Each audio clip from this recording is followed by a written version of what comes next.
আগামীকাল শনিবার ৫ই জুলাই উল্টো রথ। এই উল্টো রথের দিন আপনি এই উপায়টি যদি করতে পারেন, সংসারে কখনোই অভাব অনটনের ছায়া পড়বে না। ভগবান জগন্নাথ সবসময় আপনার উপর কৃপা করবে। বন্ধুরা, এখন চলছে রথযাত্রার সময়কাল। এই সময় তুলসী দেবীর বিশেষ পরিচর্যা ও যত্নের কথা বলা হয়েছে।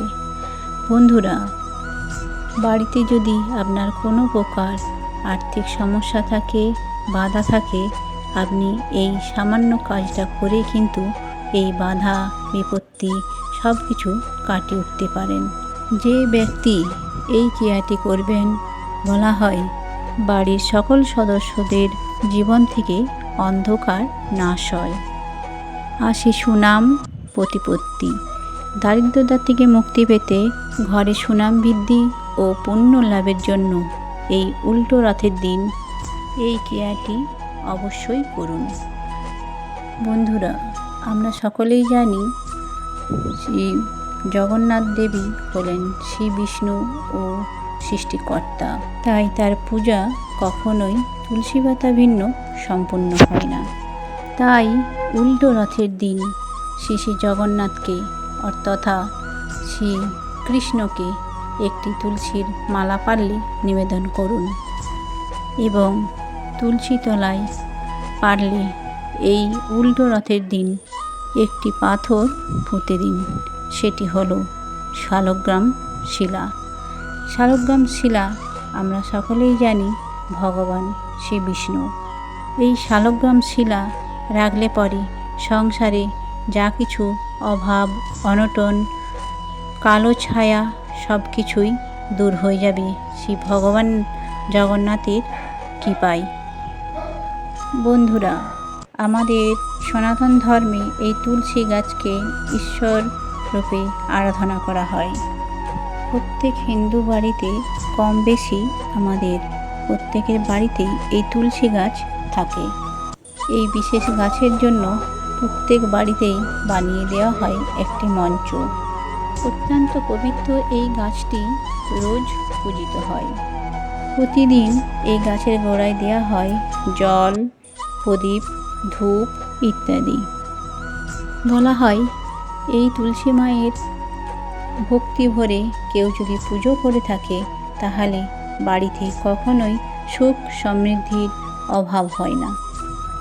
শাস্ত্রে বলা হয়েছে এই তুলসী গাছ বাড়িতে থাকলে এবং নিত্য পুজো হলে স্বয়ং যমরাজ এর দেবতাও বাড়িতে প্রবেশ করতে ভয় পায়। তাই সমস্ত পুজো অর্চনার ক্ষেত্রেই এই তুলসী পাতা আমাদের ব্যবহার করা হয়। বন্ধুরা, এই উল্টো রথের দিন জগন্নাথ দেবের উদ্দেশ্যে অবশ্যই কিন্তু তুলসী পাতা নিবেদন করুন। আর পারলে এই তুলসী গাছের তলায় একটি পাথর পুঁতে দিন। সেই পাথরটি হলো শালগ্রাম শিলা, যাকে ভগবান শ্রী বিষ্ণুর স্বরূপ বলে গণ্য করা হয়। বাড়িতে তুলসী গাছের সাথে শালগ্রাম শিলা থাকা অত্যন্ত মঙ্গল বলে গণ্য করা হয়। এতে গৃহের সদস্যদের সৌভাগ্য ও স্বাচ্ছন্দ্য বৃদ্ধি পায়। যে বাড়িতে তুলসীর সাথে শালগ্রাম শিলা থাকে, সে বাড়িতে সুখ শান্তি চিরবিরাজমান থাকে। উল্টো রথের দিন হলো একটি আদর্শ সময়।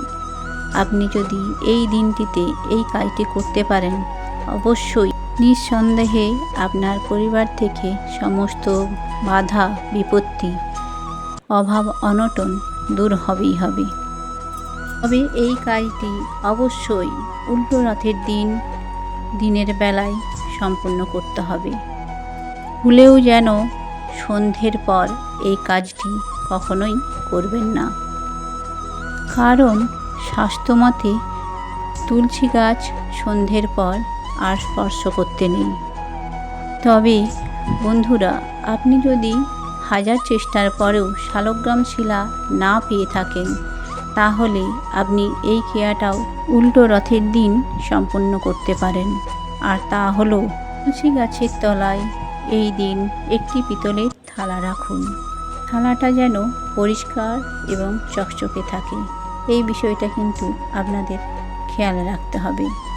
একটু আটা নিয়ে 4টি ভাগ করে নিন এবং সেই আটার দলা 4টি গোল গোল করে নিন।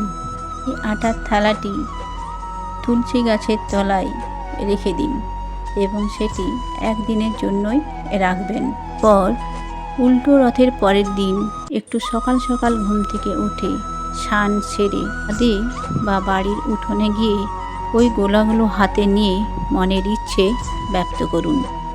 পর সেই গোলাগুলো নিয়ে বাড়ির ছাদের চারিদিকে বা উঠোনের চারিদিকে রেখে দেবেন এবং হাতে একটু জল নিয়ে বাড়ির চারিদিকে বা ছাদের চারিদিকে ছড়িয়ে দেবেন।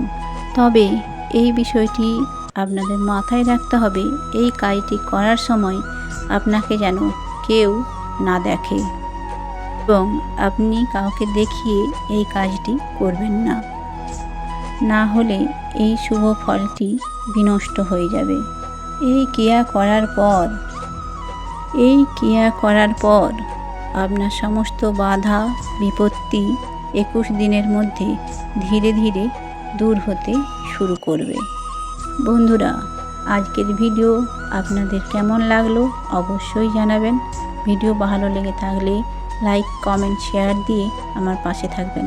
আর এই রকম নিত্য নতুন ভিডিও পাওয়ার জন্য আমার চ্যানেলটা সাবস্ক্রাইব করে আমার সাথে থাকবেন।